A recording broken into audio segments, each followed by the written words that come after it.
রাষ্ট্রীয়ভাবে বঙ্গবন্ধু এভিনিউ এর বর্তমান নাম শহীদ আবরার ফাহাদ এভিনিউ। এই এভিনিউটার নাম এখন থেকে আমরা সংক্ষেপ হিসেবে আবরার এভিনিউ বলবো। এটাকে আবরার এভিনিউ আমরা মুখে মুখে নিয়ে আসবো। আমরা স্পষ্ট দেখতে পাচ্ছি বাংলাদেশের সামনে আগ্রাসন এবং আধিপত্যবাদ আরো শতগুণ, হাজারো গুণ, লক্ষ গুণ শক্তি নিয়ে আবারও ধাবিত হচ্ছে। আমাদের আবরারের এই চেতনা, এইটা শুধু ঢাকা বিশ্ববিদ্যালয়ের বইয়ের মধ্যে তো রাখলে চলবে না, এটাকে আমাদের বাংলাদেশের প্রত্যেকটা প্রাইমারি স্কুল পর্যন্ত পৌঁছে দিতে হবে। এবং আমাদের আবরার কি বলেছিল? ভারতীয় আধিপত্যবাদ।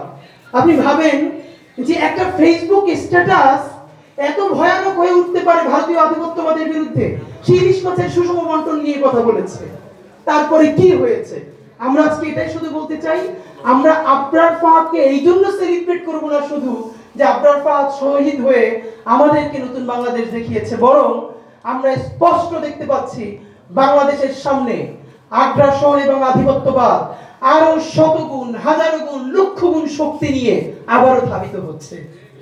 বাংলাদেশের যে স্বাধীন সীমান্তে আবার যদি আগ্রাসন নেমে আসে, আবার যদি আধিপত্যবাদ নেমে আসে, তাহলে আমাদেরকে প্রস্তুতি নিতে হবে আবারও কোটি কোটি আবরার, শুধু বুয়েট নয়, বাংলাদেশের প্রত্যেকটা শিক্ষা প্রতিষ্ঠানে নেমে আসতে হবে।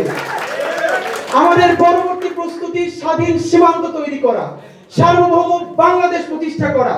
আর সেই স্বাধীন সার্বভৌম বাংলাদেশ প্রতিষ্ঠার জন্য আমাদের লক্ষ কোটি আবরার লাগবে। এই আবরাররা শুধু কোনো দলের হবে না, সারা বাংলাদেশের হবে। মাহমুদ ভাইকে আমি বিশেষ করে ধন্যবাদ জানাই। উনি বাংলাদেশে ফেরত এসে 5 দিন জেলে ছিলেন, এরপরে 7 দফা দিয়েছিলেন জাতীয় প্রেস ক্লাবে। এর মধ্যে একটা ছিল বঙ্গবন্ধু এভিনিউকে শহীদ আবরার ফাহাদ এভিনিউ ঘোষণা করতে হবে। আমি সরকারকে অত্যন্তই একটা জায়গায় আমি তাদেরকে অভিনন্দন জানাচ্ছি এবং তারা এটাকে অ্যাকনলেজ করেছেন এবং রাষ্ট্রীয়ভাবে বঙ্গবন্ধু এভিনিউ এর বর্তমান নাম শহীদ আবরার ফাহাদ এভিনিউ।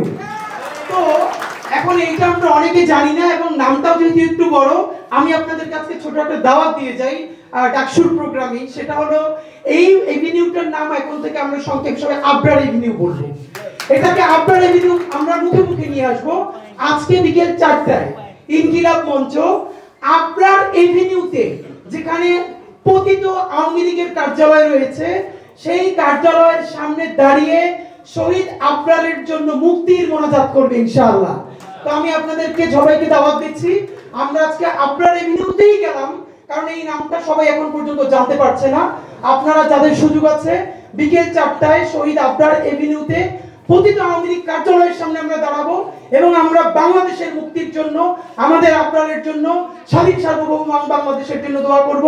সবাই আসবেন এবং ডাকসুকে, বিশেষ করে সাদিককে থেকে শুরু করে সবাইকে অনেক শুকরিয়া আধিপত্যবাদ বিরোধী বাংলাদেশের এই সূচনায় অংশীদার হওয়ার জন্য। বাংলাদেশ জিন্দাবাদ, ইনকিলাব জিন্দাবাদ।